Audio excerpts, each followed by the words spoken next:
আমারও একজন মানুষ ছিল, যার নাক, মুখ, চোখ, চুল, হাসি, কান্না সব আমার ভালো লাগতো। ভালো লাগতো তার কথা, নীরব চাহনি কিংবা নির্লিপ্ত ঠোঁট জোড়া।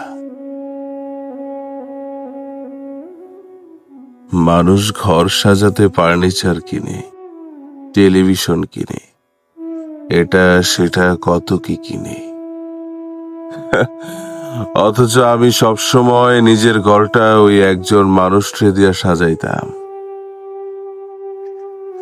আমার হাজার দুঃখ, কষ্ট, ক্লান্তি সব ভুলা যাইতাম তার কণ্ঠস্বর শুনলে। তার হাসির শব্দে দিন রাত সব ভুলা যেতাম। আমার একজন মানুষ ছিল, যার সাথে একটু মন খুইলা কথা বলতে পারলেই বারবার আল্লাহর কাছে শুকরিয়া আদায় করতাম। তার সাথে দেখা হইলে আলাদা একটা শান্তি নিজের উপর ভর করত। সেই একজন মানুষরে আমি ঈশ্বর মাইনা নিলাম। প্রেম, ঈশ্বর, সে আমার হৃদয়ে থাকলো না। ইগনোর করলো, ছোট লোক বলল,